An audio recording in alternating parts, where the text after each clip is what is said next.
It had been the longest week of Mark's life. Every single dollar was accounted for, and every hour was spent, either working, sleeping, or just trying to keep from drowning in grief. But he couldn't say no to that smile, not to the hopeful look in his 6-year-old daughter Lily's eyes when she asked for a fancy dinner. To her, fancy meant the local diner, the one with the squeaky vinyl booths, and that constant smell of fried onions and coffee. Mark knew he could barely swing a side of fries, maybe a milkshake if he skipped eating altogether. He'd counted the crumpled bills and loose change in the jar 3 times before they left the house. What he didn't know, as he pushed open the heavy glass door of the diner, was that a simple note left on his bill was about to change everything. The weight on Mark's shoulders felt real, like a physical slump in his posture that had been there since he lost his wife, Amelia, 2 years ago.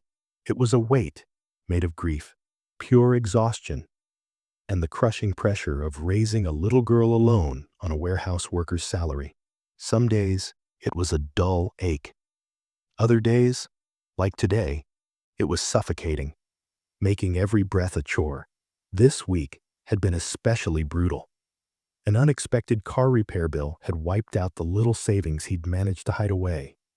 He took on overtime shifts to cover it, but that meant less time with Lily, leaving her with their elderly neighbor, Mrs. Gable. Her kindness felt like another debt he could never repay. He'd come home tonight, the grime of the warehouse still under his fingernails, and found Lily at the kitchen table with a crayon drawing. It was the 3 of them, him, her, and a smiling angel she called Mommy. "Can we celebrate, Daddy?" she'd asked, her voice so small, but so full of hope it cut right through his exhaustion. "Celebrate what, sweetheart?" he'd asked, his heart aching. "That you worked so hard," she said, like it was the most obvious thing in the world. How do you say no to that? How could he tell her joy wasn't in the budget this week? So, he forced a smile, washed his face, and counted out the change jar. $12.47. It would have to do. Now, sitting in the corner booth of the griddle, he watched Lily kick her feet, her eyes wide as she soaked it all in. To her, this place was a palace. The worn-out jukebox, the sticky laminated menus, the clatter of plates. It was a grand adventure. But to Mark, every little detail was just a reminder of his failure. The crack in their red vinyl seat, the flickering light overhead, the happy family in the booth across from them, laughing and ordering without a second thought. He felt that familiar, bitter pang in his chest and quickly swallowed it. It wasn't their fault. It was his. He remembered bringing Amelia here on one of their first dates. They were young, broke, and so in love. They shared a single plate of fries and one chocolate milkshake, and it felt like the most decadent meal of their lives. He could almost see her sitting there now, her head tilted, that easy smile on her face that always made everything feel okay. But she wasn't there, and nothing felt okay anymore. The memory wasn't a comfort, it was just more weight. He was alone, and the $12 in his pocket felt like a final judgment. Section 2. A quiet observer. The waitress, who walked over to their table, wasn't the bubbly type you see in movies. She looked to be in her late 20s, her dark hair pulled back in a simple ponytail, and her eyes held a quiet weariness that he recognized, as if she also knew what long hours and heavy thoughts felt like. Her name tag, pinned to a faded blue uniform, read Sarah. She gave them a small, tired smile. "Evening. What can I get for you folks?" Lily beamed and announced, "I'm having a fancy dinner." Sarah's expression softened as she looked at the little girl, a real warmth finally reaching her eyes. "Well, a fancy dinner it is. What's the special occasion?" "My daddy worked hard all week," Lily said, puffing out her chest. Sarah's eyes met Mark's for just a second, and in that quick glance, he didn't feel pity. He felt understanding. It was a look that said, "I see you. I know this is hard." It was a look he hadn't realized how badly he needed. Most people either looked right through him or gave him that awkward, sympathetic stare. This was different. This was recognition. "Well, that's a very special occasion," Sarah said, turning back to Lily. "So what's the fanciest thing you'd like?" Mark cleared his throat, the menu feeling like a lead weight in his hands. He'd already scanned the prices a dozen times. "She'll have a chocolate milkshake," he said, trying to keep his voice steady. "And maybe we'll share an order of fries." He felt a hot flush of shame. It was so little. He could almost feel the other diners judging him, even if it was just in his head. Taking up a whole booth for just a milkshake and fries? He was wasting their time. But Sarah didn't even blink. She just nodded, scribbling on her notepad. "A chocolate milkshake and our world-famous fries, coming right up," she said. As she turned to leave, she paused. "And for the young lady celebrating her dad, the extra whipped cream and sprinkles are on the house tonight." Lily gasped, her hands clapping together. "Sprinkles, Daddy! Rainbow ones." All Mark could manage was a choked, "Thank you." That simple gesture, so small, felt absolutely monumental. It was a single drop of grace in an ocean of struggle. For the first time all night, a little crack appeared in the armor around his heart, letting in a tiny bit of light. When Sarah came back with the order, it was way more than Mark expected. The milkshake was huge, served in a tall glass, piled high with a mountain of whipped cream, and so many rainbow sprinkles they were spilling down the sides. The plate of fries was bigger than usual, too, golden and steaming next to a little army of ketchup packets. "Wow," Lily breathed, her eyes like saucers. "There you are, sweetie," Sarah said with a gentle smile. "Enjoy your fancy dinner." For the next 20 minutes, Mark just watched his daughter experience pure, unfiltered joy. She tackled that milkshake with a focus that made him smile, a real, genuine smile. She'd get whipped cream on her nose, giggle, and wipe it away with the back of her hand. She dunked every fry in ketchup with intense concentration, offering him every third one with a serious, "Your turn, Daddy." He ate the fries she gave him, and each one tasted like a small victory. Here, in this little worn-out booth, the weight on his shoulders seemed to lift for a moment.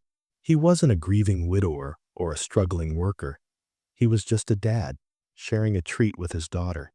He was just present. He even started telling Lily stories about her mom, about the time Amelia tried to make pancakes and accidentally flipped one onto the ceiling, where it stayed for 3 days. Lily's face lit up, and for a moment, the diner felt less like a symbol of his problems and more like a sanctuary. He saw Amelia in Lily's smile and heard her in Lily's laugh. The memories were still painful, but here they felt more like a warm glow than a raging fire. He knew it was temporary. The bill was coming. The cold walk home was waiting, and tomorrow the grind would start all over again. But this moment, this small break, was a gift. It was a reminder of what he was fighting for. As Lily started to slow down, the sugar rush wearing off, Mark felt that familiar knot of anxiety tighten in his stomach. It was almost time to pay the price. Lily's head eventually drooped onto his shoulder, her breathing evening out into a soft, sleepy rhythm. Mark sat perfectly still, not wanting to wake her. He gently draped his thin jacket over her. The diner was emptying out now, growing quiet. Mark saw Sarah at the far end of the counter, wiping it down. He tried to catch her eye to ask for the check, but she seemed to be avoiding his gaze. The anxiety in his chest swelled. He pulled the crumpled bills and coins from his pocket, hiding them under a napkin on the table. $12.47. He ran the numbers in his head again. The milkshake was probably $4. The fries, $3. With tax, it would be close. Way too close. What if he was short? The thought sent a hot wave of humiliation through him. Finally, Sarah seemed to sense him. She picked up a small tray with a folded bill on it and started walking their way. Her footsteps seemed to echo in the quiet diner. Mark's heart pounded against his ribs. This was it. She got to the table, her eyes soft as she looked at his sleeping daughter. A gentle, almost motherly smile touched her lips. "She's all tired out," Sarah whispered. "Yeah," Mark managed, his voice thick. "It's been a big night." Sarah placed the check, folded in half, on the edge of the table. She still wasn't looking at him. "No rush," she said quietly, before turning and walking back to the counter. Mark just stared at the little white piece of paper. It felt like it weighed 100 pounds. This was the final test, the bill that would tell him if this small moment of joy was something he could actually afford, or just another failure. His hand trembled a little as he reached for it.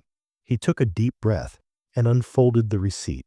He opened the paper, expecting to see a list of charges and a final damning number at the bottom, but there were no numbers. There was no printed text at all. Instead, there was handwriting. It wasn't a bill. It was a note. He leaned forward to read it in the dim light. "I saw you counting your change before you came in. I saw the look on your face when she asked for a fancy dinner." Mark's breath caught in his throat. He was so embarrassed, so exposed, but he kept reading. "My dad used to do the same for me. He was a single dad too, and worked 2 jobs just to keep a roof over our heads. I remember he took me out for my birthday one night. All he could afford was a single scoop of ice cream. He watched me eat it with the biggest smile, but I saw the worry in his eyes. I saw him count every penny for the bill. A stranger paid for our ice cream that night. My dad cried on the way home. He told me it wasn't about the money. It was about feeling like someone saw how hard he was trying." Mark had to stop, his own eyes burning. The words started to blur. He blinked hard, forcing them back into focus. "You're doing a great job, Dad. Don't ever think you aren't. Your daughter looks at you like you're Superman. Tonight, let one stranger help another. Please. The meal is on me. Your bill is paid." He read it again and then a third time. "You're doing a great job, Dad." The words echoed in the silence. It was the validation he never knew he was so desperate to hear. "Your bill is paid." It was a miracle. A single tear rolled down his cheek, landing on the paper. Then another. Soon, he couldn't stop them. He dropped his head into his hand, his shoulders shaking with silent, racking sobs. It was never about the $12. It was about the crushing weight of the last 2 years, the loneliness, the constant fear he wasn't enough for Lily, the bone-deep exhaustion, the feeling of being completely and utterly alone. And in that moment, with that handwritten note, the weight didn't just lift, it shattered. Sarah hadn't just paid for a meal. She had reached out and shown him not a failure, but a father who was trying his best. She told him he wasn't invisible. The kindness was so pure and unexpected that it broke down every wall he'd built around his heart. He looked over at Lily, sleeping with a tiny smile on her face, and knew he would remember this night for the rest of his life. After a few minutes, Mark pulled himself together. He wiped his eyes on his sleeve, feeling lighter than he had in years. He carefully folded the note and tucked it into his pocket, right over his heart. It was more valuable than any money. He looked over at the counter. Sarah was there, her back to him, still giving him his privacy. He knew her kindness demanded nothing in return, which only made it more powerful. He looked down at the $12.47 on the seat beside him. It was all the money he had left in the world, but leaving it on the table felt like the most important thing he could possibly do. It wasn't a tip. It was an answer. It was a promise. It was his way of saying, "I see you too." With more care than he thought he had left, he gently lifted Lily into his arms. She mumbled something in her sleep, but snuggled right into the crook of his neck. He stood up, his legs feeling stronger. As he walked to the door, he paused at the counter and quietly placed the crumpled bills and coins right next to where Sarah was working. She didn't turn around. but he saw her shoulders tense for just a second. She knew. "Thank you," he whispered. He pushed the door open into the cold night air, but for the first time in a long time, the chill didn't bother him. The street lights seemed brighter. The walk home didn't feel like a chore, but like the first few steps on a new path. The note in his pocket was a reminder that kindness still exists, often where you least expect it. He knew the struggles weren't over. The bills would still come, but he wasn't walking alone anymore. A stranger had seen him, and that had made all the difference. That one small note was a lifeline. It reminded a father that his struggle was seen and that he wasn't alone. Stories like this show us that we all have the power to change someone's world with one simple act of kindness. If this story touched your heart, please share it with someone who might need a reminder that there is still so much good in the world. And let us know in the comments below about a time a stranger's kindness made a difference in your life. This story is about more than a dad and a waitress. It's about the quiet language of empathy that connects all of us. Kindness isn't always some grand gesture. Most of the time, it's in the quiet moments, the extra sprinkles on a milkshake, a few words on a receipt, the choice to see someone struggle and meet it with compassion. The waitress didn't just give Mark a free meal. She gave him peace. She gave him permission to feel proud instead of ashamed. And for his daughter, she created a memory of a fancy dinner that would forever be a lesson. The most valuable things in life aren't bought with money, but are given freely from the heart.